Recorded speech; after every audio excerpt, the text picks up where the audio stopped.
साथियों नमस्कार। साथियों मैं विवेक शर्मा गुरुदया ऑर्गेनिक में आपका हार्दिक स्वागत करता हूं और परमपिता परमेश्वर से कामना करता हूं कि आप सभी लोग प्रसन्न होंगे, खुश होंगे एवं स्वस्थ होंगे। जैसा कि हम सभी जानते हैं कि अब हम अपने गेहूं की फसल को पूरी तरह से फ्री होकर के घर पर ला चुके हैं और अब सबसे बड़ी समस्या एक आती है उसके भंडारण की। तो जो रासायनिक दवाइयाँ होती हैं उसमें डालने के लिए, जो कीड़ों से बचाने के लिए, वो बहुत ही ज़्यादा असरकारक होती हैं, बहुत ज़्यादा हानिकारक होती हैं और डायरेक्ट प्रभाव सीधे सीधे वो हमारे अनाज के ऊपर छोड़ती हैं, जिसको कि हम फिर खाते हैं आटे के रूप में या दालों के रूप में या किसी भी प्रकार से, और उनका सीधा प्रभाव हमारे शरीर के ऊपर पड़ता है। और जो हमारे किसान, जैविक किसान साथी हैं, उनके सामने बड़ी समस्या होती है उसको भंडारण करने की, क्योंकि वो कुछ दिन तक तो सुरक्षित रहता है, उसके बाद जब हम ज़रूरत पर उनको निकाल करके देखते हैं तो उसमें कीड़े का प्रकोप हो चुका होता है। आज हम इस वीडियो के माध्यम से चर्चा करेंगे कि हम अपने अनाज को किस प्रकार से कीड़ों से सुरक्षित रख सकते हैं, वो भी पूर्ण तरह से जैविक, जो किसी भी प्रकार से हमारे अनाज को और हमारी सेहत को नुकसानदायी नहीं होगा, और बहुत ही आसान तरीका होगा जो कि हम घर पर ही उस सारी चीज़ें अवेलेबल होती हैं और उनके द्वारा इनका बचाव कर सकते हैं। तो इसमें 2-3 चीज़ों की आवश्यकता प्रमुखतः होती है। सबसे पहला होता है नीम, जो कि सभी जगह बहुत आसानी से उपलब्ध होता है। ये आपको इस तरह से नीम की सूखी हुई डालियाँ नहीं लेनी है। बहुत सारे किसान साथी गलती कर जाते हैं कि वो सूखी हुई डालियाँ ले लेते हैं। तो जो नीम के अंदर जो एंटीबैक्टीरियल, एंटीवायरल और एंटी फंगल जो प्रॉपर्टीज़ होती हैं वो सूखी पत्तियों में नष्ट हो जाती हैं, इसलिए हमको हरी पत्तियों का ही प्रयोग करना है। और फिर दूसरे नंबर पर हमको लेना है चूना। ये चूना वही जो अपने घर में हम कलई करने या पुताई करने के काम में आते हैं। चूने की हमको इस प्रकार से छोटी छोटी डलियाँ बना लेनी है ये, और इन डलियों को फिर सूती कपड़े के अंदर इस प्रकार से रख करके पोटली बना करके बांध लेना है। और इस वीडियो में हम आगे आपको पूरा प्रैक्टिकली कराएंगे। आज हम अपने गेहूं का जैविक गेहूं का भंडारण करेंगे, तो हम आप में दिखाने का काम करेंगे कि किस प्रकार से हमको इन सब चीज़ों का काम करना है।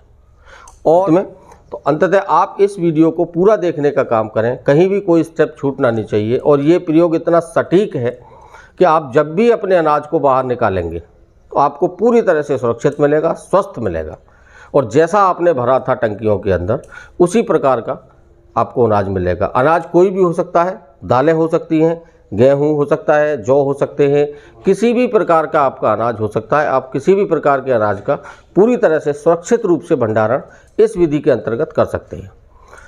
जो नीम की डाली जो हमने पेड़ से इस प्रकार से तोड़ी थी, अब इसको हम डायरेक्टली अगर उसके अंदर डाल देते हैं तो कुछ दिन के बाद ये सूख जाती है और सूख करके अनाज में मिक्स हो जाती है।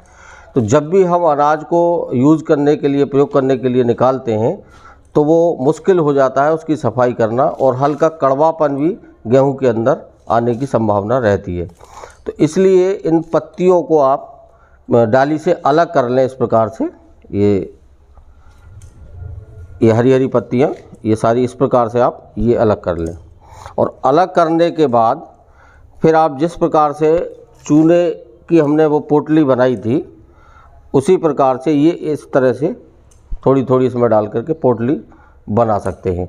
और फिर इसको आप टंकी के अंदर या जो भी आप ले रहे हैं भरने को, उसमें आप डाल दीजिए। तो उससे क्या होता है कि ये सूखने के बाद अनाज में मिक्स नहीं होंगी, और दूसरा इसके अंदर जो प्रॉपर्टीज़ होती हैं वो अपना काम पूरी तरह से करती रहेंगी। साथियों, जो नीम की पत्तियां हमने हटाई थी वो इस तरह से जो डंडी है उनका भी हम प्रयोग इसमें करेंगे। गेहूं भरने से पहले हम इसके बिल्कुल नीचे बॉटम में पहले कुछ लकड़ियां इसमें डाल देंगे, और लकड़ी इस प्रकार से डालेंगे कि वो चारों तरफ हाथ घुमा के जो उसके पैदे में और चारों तरफ डल जाए, ये इस प्रकार से। और उसके बाद फिर इसमें हम गेहूं भरना शुरू करेंगे। ये जैसे ये इस तरह से हम गेहूं भरना शुरू करेंगे। कुछ गेहूं भरने के बाद लगभग बांधते हैं जबकि 1/4 आ जाए, या बीच बीच में लेयर अपने हिसाब से आप डाल सकते हैं। इसमें जो हमने पोटली बनाई थी, जो चूने वाली पोटली और जो नीम की पत्तियों की पोटली, अब वो मिक्स करके हम इसमें इस प्रकार से डालेंगे, कुछ बीच में आ जाए सीधे, मुंह में से डालेंगे सीधा, कुछ साइडों में आ जाए, तो दोनों को मिक्स करके हम डाल देंगे चूने और नीम की पत्तियों की पोटली। देखिए इस प्रकार से हमको इसमें डालना है। ये डालते हुए देख रहे हैं आप, इस प्रकार से डालते रहेंगे। फिर इसमें गेहूँ डालेंगे और गेहूँ की फिर एक लेयर लग जाएगी, फिर इसी प्रकार से पोटलियाँ डालते रहेंगे।